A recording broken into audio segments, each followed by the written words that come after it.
Israelites in the land of Samaria that were Israelites that used to run to Samaria for refuge whenever they were about to be judged by the law, and they didn't want to be judged by the law, so they would run for refuge among those Samaritans. That's why Yahushua went there. Ancient boxing. Ancient boxing. Boxing, right? Floyd Mayweather. Look at that. Yeah, look at that. They knuckling up right there.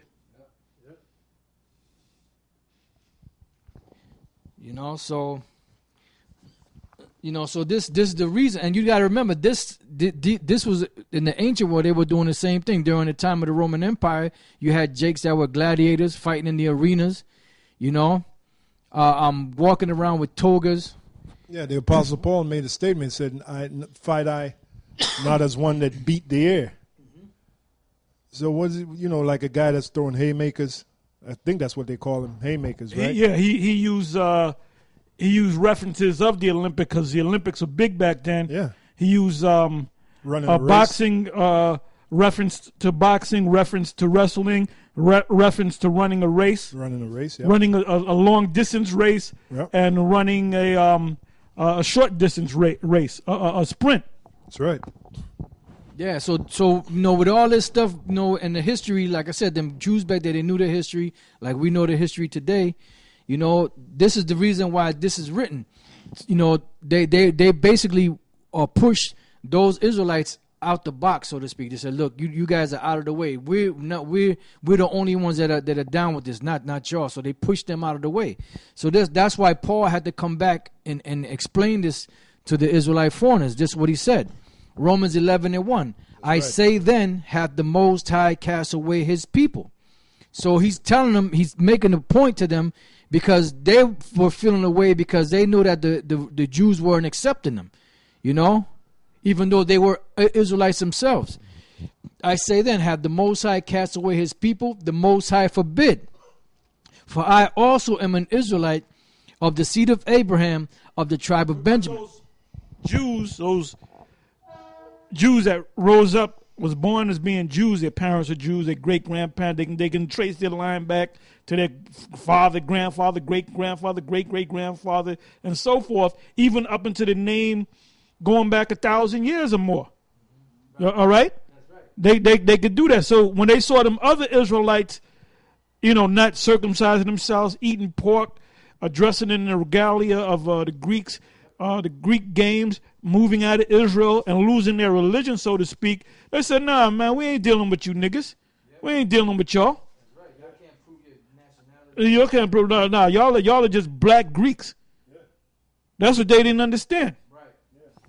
Yeah. That's why the Apostle Paul said, avoid genealogies. Got it right here. This is 1 Timothy chapter 1, verse 4. Neither give heed to fables and endless genealogies. Because a lot of the Jews reckoned who they were by their endless genealogies. They had whose father was father, because that was the custom. Yep. How do we know it was the custom? The book of Matthew, the first chapter. Yep. It tells you of the genealogies of Yahushua. Right. The father of this and the father of that and the son of this and the son of that. Right. So that was the custom. Right. So those Israelites scattered among the other nations, they didn't keep that custom because they lost that custom. Yeah, and then during the time of Ezra and Nehemiah and them, there were certain men that couldn't reckon their genealogy, for the priesthood. So they had to be put aside until a prophet rose up, somebody that could read the Urim and the Thummim, to be able to determine whether they were Israelites or not. But we don't need that. Back 2,000 years ago, we don't need the Urim and the Thummim. Right. It's the Spirit. The Spirit of, you hear the words of Yahushua and it enters into your mind and you say, yes. It resonates with you. That means that you're an Israelite, because we don't need the Urim. The Urim and the Thummim is this word, the spirit, the energy that bonds us. That's right. And then during the time of Paul and even now, the Israelite foreigners were standing by faith. They were being saved by faith. It wasn't because they were able to follow back that genealogy back in time. Because if they would try to do that, they're not going to get that line back. And that's a foreshadowing of things to come. Now we're in a time when we can't trace our genealogy. None of you out there can trace your genealogy and know exactly what fathers you are. So technically, we're Gentiles. Yeah, waking back up to be in Israel.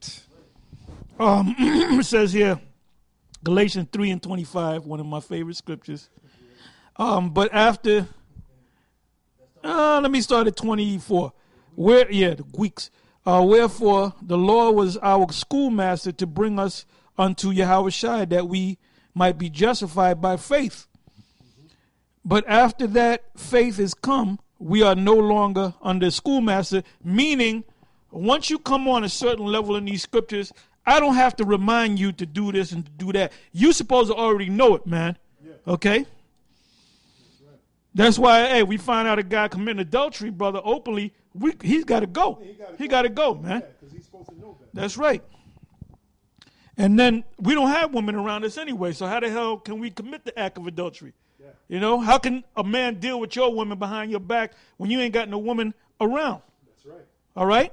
Yeah, that takes care of that. That takes care of that. That's the bud nipper. That's a waste of time, man.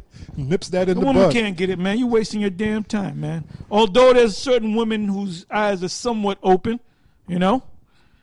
It says 26. I'm 25 again. But after that faith has come, we are no longer under a schoolmaster. Now they might use this to say, well, we don't got to keep the law no more. No, I don't got to tell you to keep this law, keep that law, and remind you to do this and do that. You're supposed to already know it. 26, for we are all the children of the Most High by faith in Yahushua. 27, for as many of you as have been baptized into Yahushua have put on Yahushua.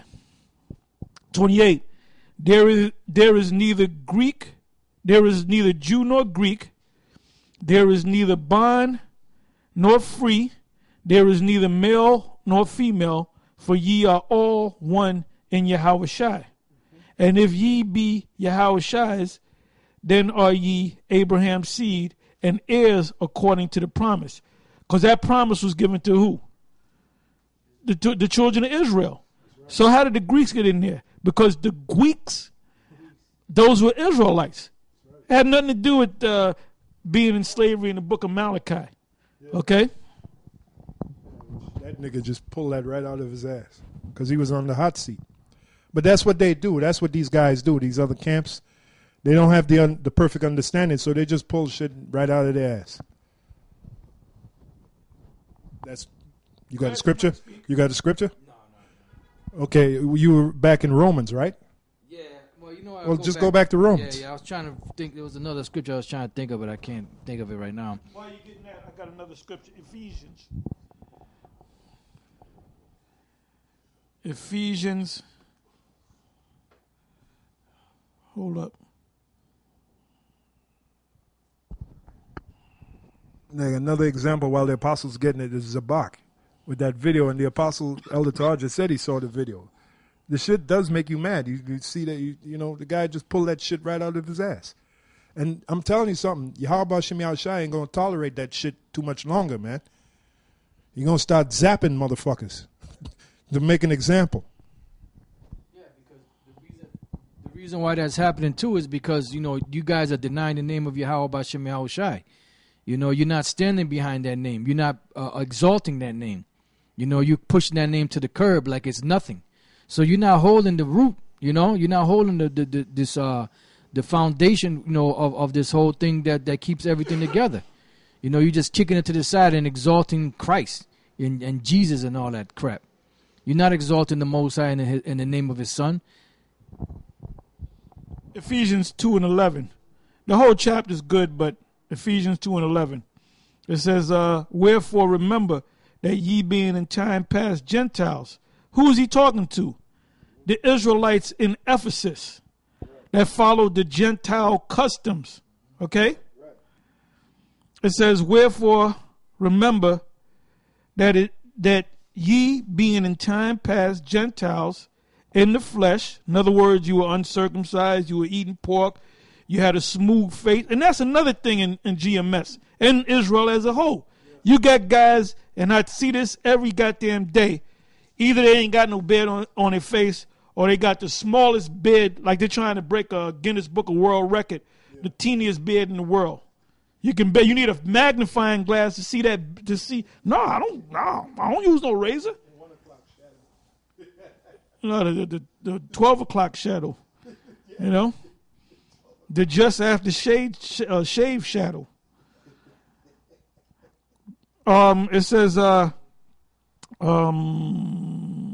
read again, 11. Wherefore remember that ye being in time past Gentiles, who is he talking to? Israelites. Who's including it in this? Cornelius. Who else is including in this? The Greeks. In